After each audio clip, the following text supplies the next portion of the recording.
Thank you, YouTube. I know it's bedtime, but we have important things to discuss. So I'll give it a go.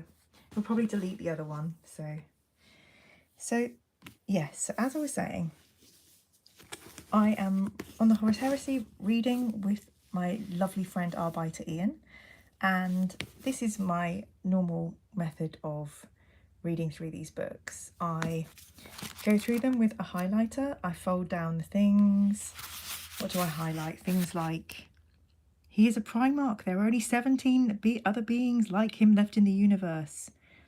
He's the 13th son of mankind's emperor. He's the master of the Ultramarines, the 13th Legion. He's one of the more human of his kind. Some are more like angels. Others are otherwise.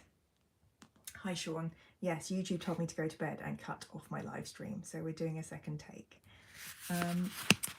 The other thing is when there are new characters, if new people come in, I quite often highlight their names so I can keep track of them. Ul Kehal Hest. Sometimes it's not worth doing so because they get blown up in the next page. Trooper Bale Rain, Sergeant Hellock. There we go. Someone was saying about how Thiel was cool. Aonoid Thiel, marked for censure, awaits his interview. He's been aboard the McCragger's honour for some hours. So I'll buy this and I'll begin reading in earnest. Ian and I are going to be talking about this book on Wednesday, so I need to finish it very soon. But what have I written here?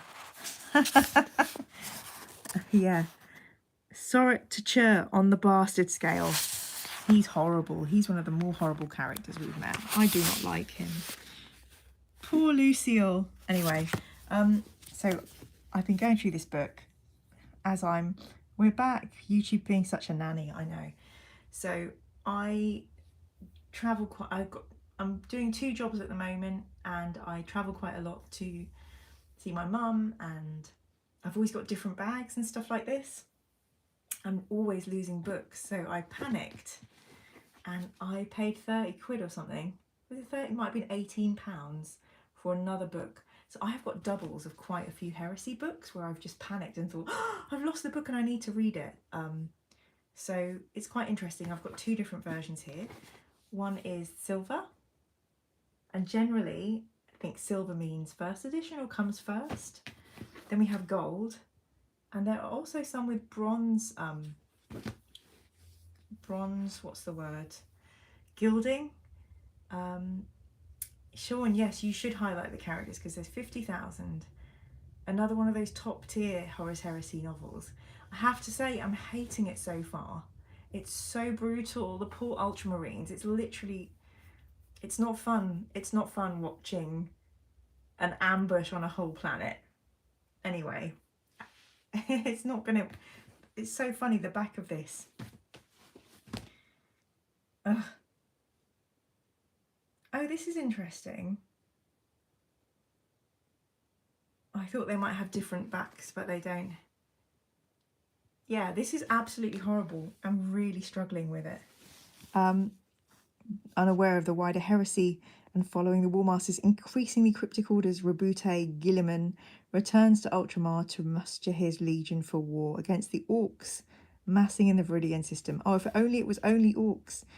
Without warning, their supposed allies in the Wordbearers Legion launch a devastating invasion of Calth, scattering their fleet and slaughtering all who stands in their way. Ugh. So yeah, we've got demonic hosts incoming. We've got spaceships falling out of the sky. It's a lot of people's favourites. I don't understand why this is a lot of people's favourites. Dan did kind of warn me. I'm looking forward to our conversation. But I am very shocked. I'm a bit scared that we've got a whole book which seems like it's just going to be... Actually, am I shocked? It's not like... It's like Isfan 5, I guess, where we lose a Primarch. Like this whole... It's very depressing. And I'm like, is the whole book just going to be your Ultramarines getting their asses kicked? Please, God, let there be something in it like an Emperor or a Ray of Hope or I don't know. Anyway, yeah, it's very difficult. This one represents the start of the midpoint climax. Can't wait for Betrayer. Oof. The smugness of the 17th Legion word-bearers in this novel is peak. It's not even a smugness, it's sociopathy. It is narcissistic, homicidal mania, plus demons. Not great. Hello, Max. Welcome to the chat. So yeah. So having a look at this one, got a really fun advert for Deliverance Lost, which I've read and I love. And then it shows us that we're here, book 19 in 2012. It's advertising some audio dramas. And you'll see I make notes. I highlight those people that we've met in the book and refer back to where they're from and everything. And then if we look at this edition, which is published in 2022, you can see Horus Heresy, the Siege of Terror. What's all this? This looks like new stuff I'm going to have to read. Holy moly. Wait, is the Siege of Terror the end books? Anyway, there's a lot more books in this edition. Book 54, The Buried Dagger. Where am I? Here. Well, we've got a long way to go. And yeah, and then the books advertised here. Look at all those audio dramas. The scripts. McCragg's Honour. I'll have to have a look at these. So many books, so much death, says Britt Laker. Ah! Britt, I know. When will I become inured to the death? Christian, it's very much designed to be Horace Lorgar and Erebus. To be another Istvan 5, another a knife in the back of the trusting brother. There are loads. We could have like 12 books about this. Poor trusting brothers. The Siege comes after all of the 54 novels. Ooh, a surprise Mira. Ooh, a surprise Jen. So, yeah, the other thing that I think is quite interesting is there are so many things covered by copyright now. No Fear, it becomes its own copyright. The Heresy, Games Workshop Library. The Horus Heresy Eye logo, Space Marine, 40k, Warhammer 40,000. The Aquila double-headed eagle logo.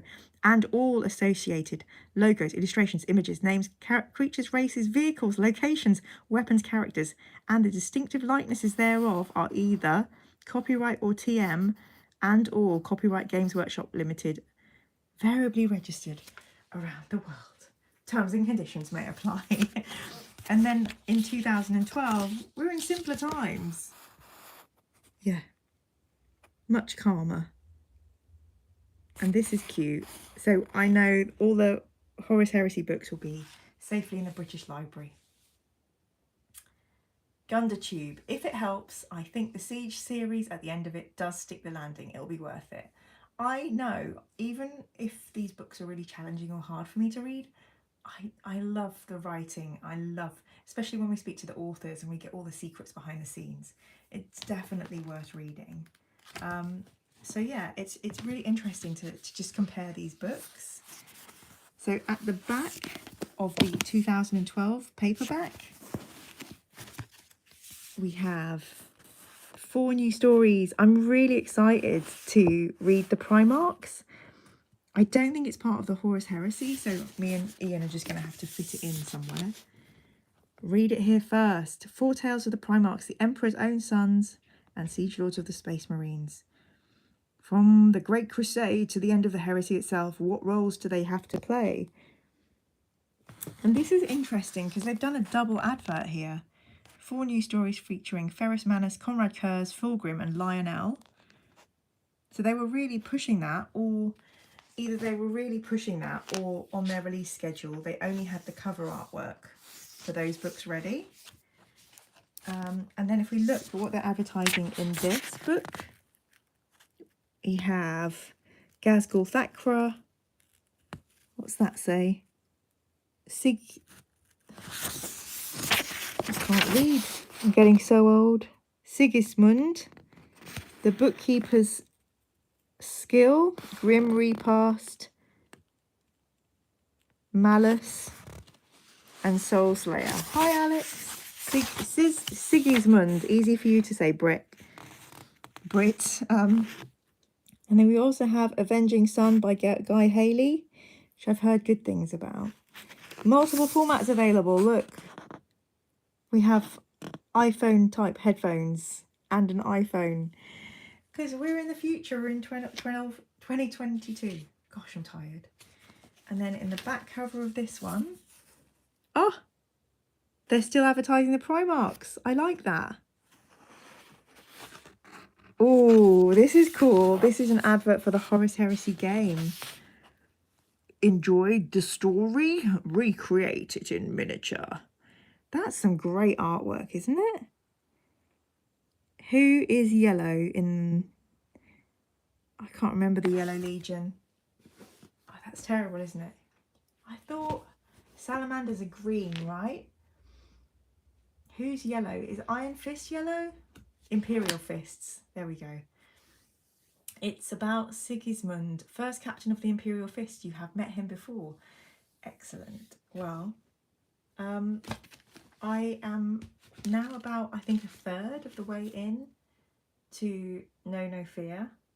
And it's a Dan Abnett, so there are some absolutely awe-inspiring descriptions of a spaceship like literally plunging into the Calth and like ploughing, like the earth is cleft in twain.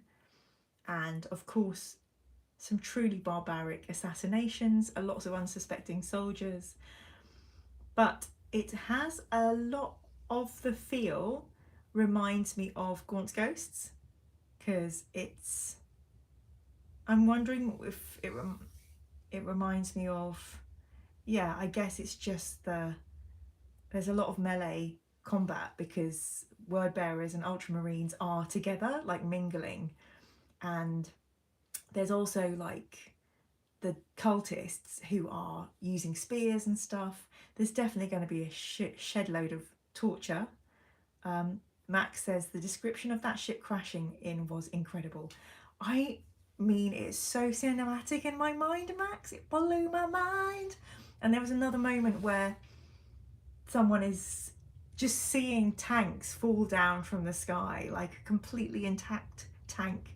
Just one of the caterpillar treads like flailing in the wind and smashing into the earth.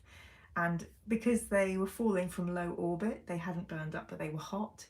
And then it says something like, you know, the bodies that had fallen with them had not fared so well, and they hit the ground like wet branches or something. And I was like, Dan Abnett, no.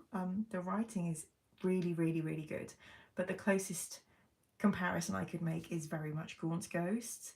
It feels so up close and personal, and I am really concerned that it's going to be a lot of that. So taking my time, trying to be gentle. That's why I'm sharing about it, so I don't internalize any trauma.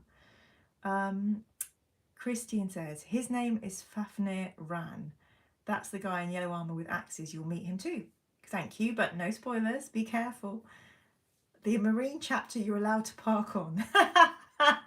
Imperial Fists, the yellow ones, but if there's two of them, no, double lines. Andrew Aaron says, hello, big fan of you and Ian. Hope you enjoy G-Man Kicking Ass this book. Thank you so much. I do hope you've liked and subscribed to my channel too, Andrew, and I'll tell Ian you said hi. Thank you so much. Has old Pearson turned up yet? Yes, he has. And I feel so sorry for him because he has been through one war. He's a refugee to the planet Calth. He's come to make a new life. He literally grows and harvests flowers for half a season, and then the rest of the season he is just a farmer. He's just a farmer. So that's where I always think, bloody hell, my bedroom light just went out. See, everyone's trying to make me go to bed. He's just a farmer caught up in a world war between space marines, which is not supposed to happen. They're supposed to be protectors of humanity. And he's seen all of his workers being maimed and dying. So, yeah. Please let old Pearson survive and thrive. It's not going to happen, is it? Don't tell me, no spoilers. Will says, I don't think there is much torture in this book. Will, are you lying? Because one of the officers has been pinned down with a spear in the arm and the thigh, and they've just said, don't kill him. We're going to use him for information. I'm pretty sure he's going to get tortured. Jen says, I can't even read that because there's a spoiler in there. Chester's done a spoiler. You guys are idiots. So I think that's the third thing telling me to go to bed. One was YouTube telling me to go to sleep. One is my bedroom light going out. And one is people popping. Oh, it's not a spoiler, but I want to say this. So it's so hard for me to make my brain unsee or unlisten. So literally, on that bombshell, because I don't feel safe reading my blooming comments, because I haven't read the book yet, I'm going to bed in the style of Count Dracula. So, yeah. Leave your thoughts in the comments below. Please, no spoilers. So good to see my moderators, Will and Sean, in the chat. Thank you so much. Lovely to see all my Mirror Manga YouTube members in the green. If you'd like to support, please buy a Mirror Manga Space Marine membership or a Patreon, or you can buy some merch. Good night, Capri. So lovely to see you. Hello, Slacker at Large. Protectors of humanity in a general sense, says Sean. Protectors of humanity in a general sense, not per individual. Tony Holton says unicorn. Oh, I should just say, Sean, do you know what I watched tonight? Muriel's Wedding. So I've never been to Australia, but Sydney in the 90s looks fun. Maybe one day we'll get to Australia. But anyway, thanks so much for comparing those two editions with me. It's a great movie. Christian, the Emperor does not protect. He's doing his best. He has to use his psychic energies. He's helping Corix and Magnus. Muriel's is great. So good. My friend Marie is staying and we watched it, and then so emotional, the ending. Anyway, the Emperor does not protect, but the Emperor will watch over us all as we sleep and hopefully send us good thoughts. So yeah, thank you, Sean, for deleting a message. I better go. Let me know what it said in the Discord. Fingers crossed it wasn't heinous, hideous, horrendous, swearicus. Good night, everybody.